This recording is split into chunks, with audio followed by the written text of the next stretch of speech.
Good morning students. मैं आपकी Sanskrit teacher Sangeeta Sharma. आज हम संस्कृत का पहला चैप्टर पढ़ेंगे। पहले चैप्टर यानी प्रथम पाठ का नाम है सुभाषितानि। सुभाषितानि, सु प्लस भाषितानि। सु यानी सुंदर, अच्छा, भाषितानि यानी कथन या वचन। तो सुंदर वचन या कथन, इनके बारे में हम पढ़ेंगे। इस पाठ में कुछ अच्छे अच्छे श्लोक हैं जो बहुत पुस्तकों से लिए गए हैं। इस पाठ का परिचय है सुभाषित शब्द। सुभाषित इन दो शब्दों के मेल से संपन्न होता है। सु का अर्थ है सुंदर, मधुर तथा भाषित का अर्थ वचन है।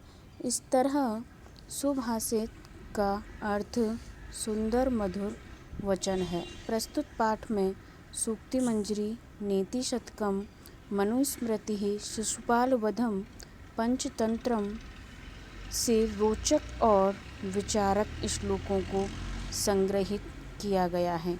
तो बच्चों, इस पाठ में सुभाषित यानी सुंदर वचन या कथनों के बारे में बताया गया है। सुंदर वचन और कथनों से संबंधित कुछ श्लोक यहाँ पर दिए गए हैं जो कि बहुत ग्रंथों से, जैसे कि सूक्ति मंजरी, नीति शतकम, मनुस्मृति, शिशुपाल वधम, पंचतंत्रम जैसे ग्रंथों से संकलित कर यहाँ पर दिए हुए हैं।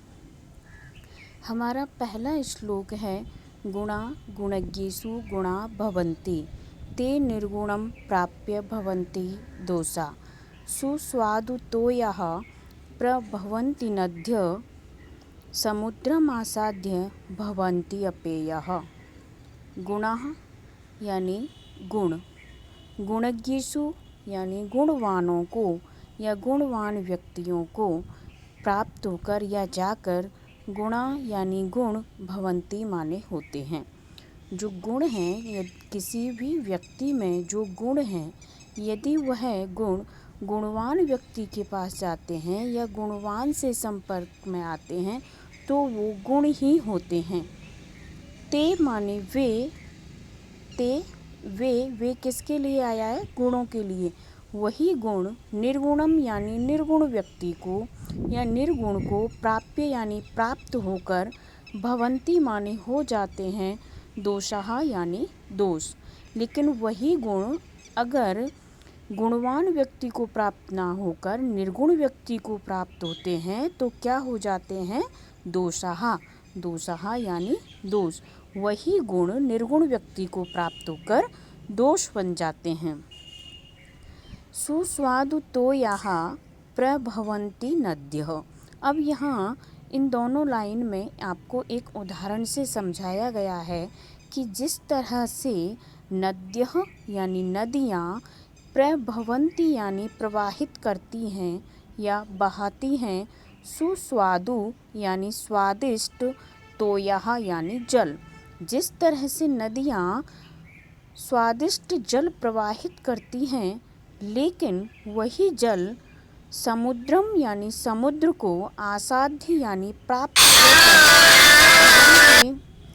भवंती यानी हो जाता है, अपेयः यानी ना पीने योग्य। तो ये नदियाँ जो हैं, नदियों का पानी पीने योग्य होता है, स्वादिष्ट होता है, अच्छा होता है। जब तक वह पानी नदियों में रहता है तो हम उसको पीने के काम में भी ले सकते हैं, वह स्वादिष्ट होता है। और वहीं समुद्र का जो जल है वह अस्वादिष्ट होता है, अपेय होता है, उसको हम पी नहीं सकते, खारा होता है। वही नदियों का जल जब समुद्र में जाकर मिल जाता है तो वह मीठा जल भी कैसा हो जाता है? अपेय हो जाता है, ना पीने योग्य हो जाता है। तो बच्चों, आपको समझ में आया होगा कि जो हमारे गुण हैं, यदि गुणों के संपर्क में आते हैं, गुणवान व्यक्ति के संपर्क में आते हैं तो वो गुण ही कहलाते हैं, गुण ही होते हैं। वही गुण अगर निर्गुण को प्राप्त हो जाते हैं तो वह दोष बन जाते हैं, उनमें विकार आ जाता है। जिस तरह से नदियों का पीने योग्य जल जब समुद्र के मिल जाता है तब वह अपेय हो जाता है, अर्थात पीने योग्य नहीं रहता।